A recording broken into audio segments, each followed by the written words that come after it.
تو بیوی کی باتوں میں آ کر اتنا وہ غصہ ہو گیا کہ باپ کے ساتھ جھگڑا کرتے کرتے باپ کو مارتے مارتے وہ گھر کے باہر لایا. یہاں تک کہ وہ چاہ رہا تھا کہ گھر کے سامنے جو چوک تھا، چوک سمجھتے ہیں ہمارا چوک ہے پرانا ہے، اس پر باندھ کر مارنا چاہتا تھا. وقت گزرتا گیا، یہ جب باپ بن گیا، اس کی اولاد ہو گئی، اس کی بیوی آ گئی، اس سے بچے ہو گئے. اسی طریقے سے اب یہ باپ جو اپنے باپ سے جھگڑا کر چکا تھا، اس کا بیٹا بھی جھگڑا کرنے لگ گیا.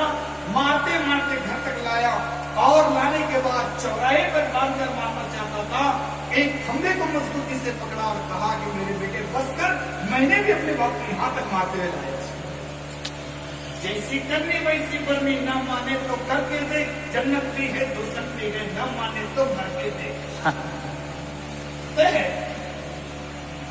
آج میں سمجھتا ہوں کہ میرے ابا کی چپل میرے پیر میں آنے لگے تو میں ابا کا باپ بن جاؤں. سمجھے آپ میری بات؟ بیٹے کو باپ کے چپل جب آنے لگے تو باپ کیا نہیں بولنا نہیں، بیٹا سمجھتا اس سے. لیکن باپ باپ ہوتے ہیں، ماں ماں ہوتی ہے.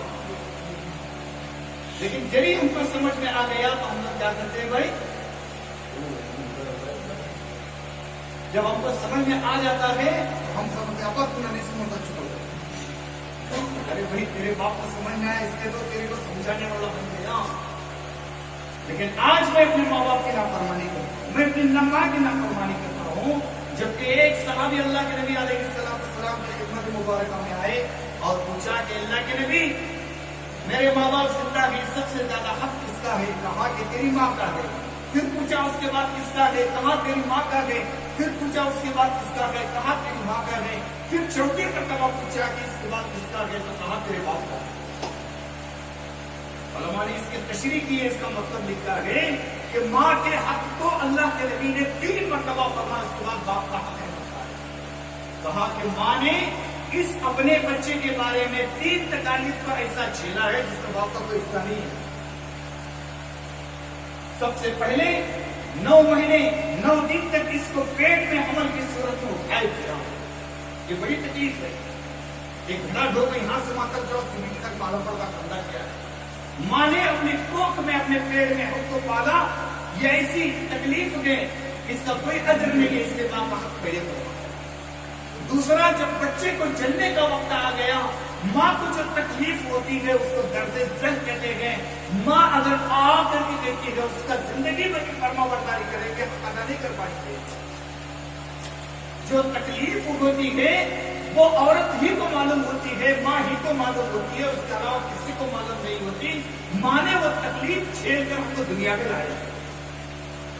اور کہا کہ تیسرا حق اس لیے فرمایا کہ ماں نے اپنے سینے کا دودھ 2 سال تک لگاتار اپنے بچے کو، چاہے دن میں، چاہے رات میں، چاہے ٹھنڈی میں، چاہے گرمی میں، چاہے بارش کے اندر، پورا گھر گیلا ہو جائے ایسی حالت میں بھی ماں نے اپنے سینے کا دودھ اپنے بیٹے کو پلایا. پلایا نہیں پلایا. یہ 3 حق ایسے ہیں کہ ماں کا حق زیادہ ہے، اس کے بعد باپ کا حق ہے. لیکن علماء نے آگے لکھا ہے کہ گھر کے اندر اگر مشورہ ہوتا ہے تو ماں کی رائے کو مقدم رکھا جائے، لیکن گھر کے باہر جیسے اسکول ہے، کالج ہے، بزنس ہے، کہیں سفر آنا جانا ہے، اگر اس کا مشورہ کرنا ہے تو باپ کی رائے کو مقدم رکھا جائے. اس لیے کہ باپ باہر کی چیزوں کو ماں کے مقابلے میں زیادہ جانتا ہے. لیکن آج ہم باپ کو دھوکہ دینے کے اندر بہت بڑی بات سمجھتے ہیں. قیامت کی 72-70 پر 2 نشانیاں ہیں.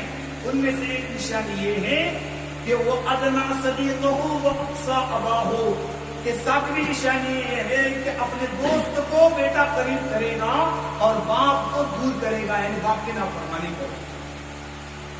کیا مطلب؟ مثال دیتا ہوں. رمضان ختم ہونے کے بعد ہم لوگ دور کو جاتے ہیں.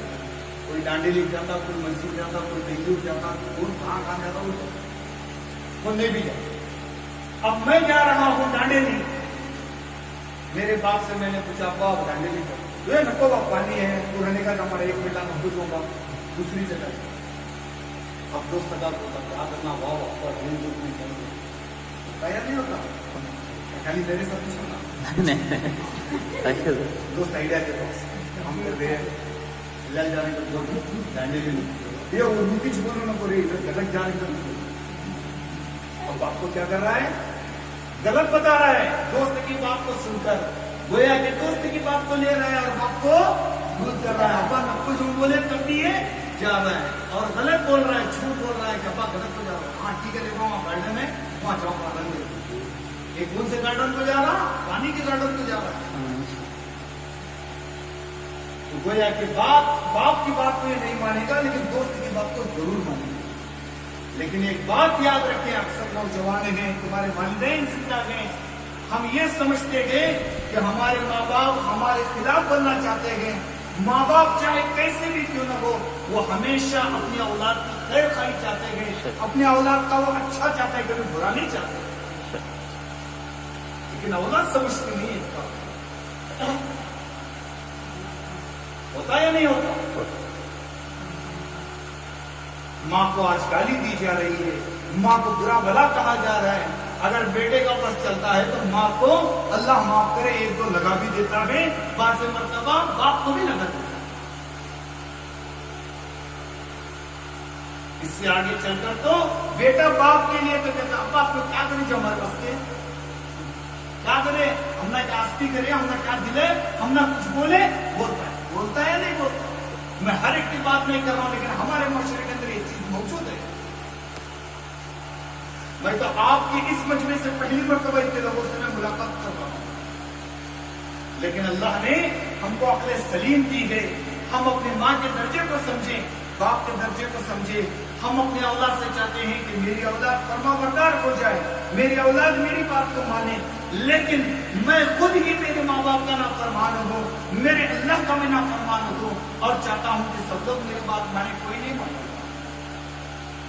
حسین ابن ایاز رحمۃ اللہ علیہ فرماتے ہیں کہ میں نے جب بھی اللہ کی نافرمانی کی ہے اس کا اثر میں نے اپنے غلاموں میں اپنی اولاد میں دیکھا ہے کہ میں اللہ کی نافرمانی کرتا ہوں تو میری اولاد بھی میری نافرمانی کرتی ہے اس کے بعد ہم کیا کرتے ہیں کسی حافظ صاحب امام صاحب مولانا مفتی صاحب کے پاس جاتے ہیں بہت جدی بن گیا ذرا بھی بات نہیں سنتا اسی لیے مولانا یوسف صاحب ندوانی رحمۃ اللہ علیہ نے اپنی کتاب آپ کے مسائل کے دھیان میں لکھا ہے اولاد کے بگڑنے کی وجہ اولاد کے ضدی ہونے کی وجہ ایک یہ بھی ہے کہ ماں باپ کے گناہ ہیں جن کی بنیاد پر اولاد ضدی بن جاتی ہے اور اولاد نافرمان بن جاتی ہے